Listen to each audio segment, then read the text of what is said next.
আসসালামু আলাইকুম প্রিয় তৃতীয় শ্রেণীর শিক্ষার্থী। আজকে তোমাদেরকে শিক্ষা দেব বৃহত্তম ও ক্ষুদ্রতম সংখ্যা নির্ণয়। বৃহত্তম সংখ্যা কিভাবে লিখতে হয়, ক্ষুদ্রতম সংখ্যা কিভাবে লিখতে হয় তা তোমাদেরকে আজকে শিক্ষা দেব। তার আগে আপনাদেরকে বুঝতে হবে বৃহত্তম অর্থ কি, ক্ষুদ্রতম অর্থ কি। বৃহত্তম অর্থ আমরা জানি বড়, ক্ষুদ্রতম অর্থ আমরা জানি ছোট। তাহলে এখানে বৃহত্তম ও ক্ষুদ্রতম সংখ্যায় নির্ণয় করো। যেমন ক ৭৮২৩ একটা সংখ্যা দেওয়া হয়েছে, যেমন ৭৮২৩ সংখ্যাটি আমি লিখেছি ব্ল্যাকবোর্ডে। এই সংখ্যাটি দ্বারা আমি বৃহত্তম এবং ক্ষুদ্রতম সংখ্যা কিভাবে লিখতে হয় তা তোমরা দেখতে থাকো। বৃহত্তম অর্থাৎ বড় সংখ্যা বের করতে হবে, ক্ষুদ্রতম অর্থাৎ ছোট সংখ্যা বের করতে হবে। তাহলে আমরা সর্বপ্রথম বলছে কি বৃহত্তম সংখ্যা দ্বারা নির্ণয় করো। এখানে আমি লিখে নিয়েছি বৃহত্তম সংখ্যা, তোমাদের অতি সহজে বোঝার জন্য আমি লিখে নিয়েছি বৃহত্তম সংখ্যা, অর্থাৎ বৃহত্তম সংখ্যা এখান থেকে বের করতে হবে, ক্ষুদ্রতম সংখ্যাটাও এখান থেকে বের করতে হবে। তাহলে আমি সর্বপ্রথম বৃহত্তম সংখ্যা কীভাবে বার করো? বৃহত্তম অর্থাৎ বড় সংখ্যা। তাহলে বৃহত্তম সংখ্যা বড় সংখ্যা বের করতে হবে, অর্থাৎ বড় থেকে ছোট সংখ্যা সাজিয়ে লিখলেই বৃহত্তম সংখ্যা হয়ে যাবে। তাহলে দেখুন কিভাবে লিখতেছি। সর্বপ্রথম এই সংখ্যাটির মধ্যে বড় সংখ্যা হচ্ছে কোনটা? ৮। এই ৮ লিখব এখানে।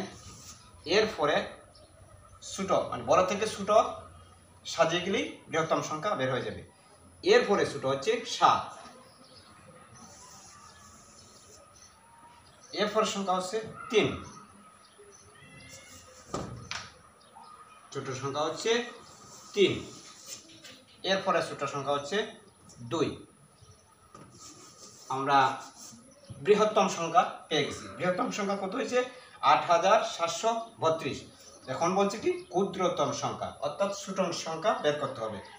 ছোট থেকে বড় ক্রমে সাজিয়ে লিখলে আমরা ক্ষুদ্রতম সংখ্যা পেয়ে যাব। তাহলে সবার ছোট হচ্ছে ২। তাহলে আমরা বলবো ২ এর ২ এর পরের সংখ্যা বড়টা হচ্ছে ৩। ৩ লিখে নিয়েছি, প্রথম ২, এরপরে ৩, এরপরের সংখ্যা হচ্ছে বড় ৭।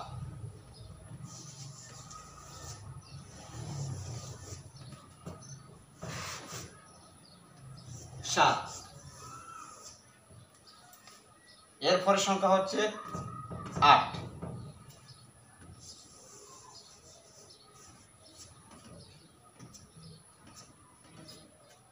ছোট থেকে বড় ক্রমে সাজিয়েছি, আমরা ক্ষুদ্রতম সংখ্যা পেয়েছি ২৩৭৮। তাহলে বৃহত্তম সংখ্যা আমরা পেয়েছি ৮৭৩২, ক্ষুদ্রতম সংখ্যা আমরা পেয়েছি ২৩৭৮।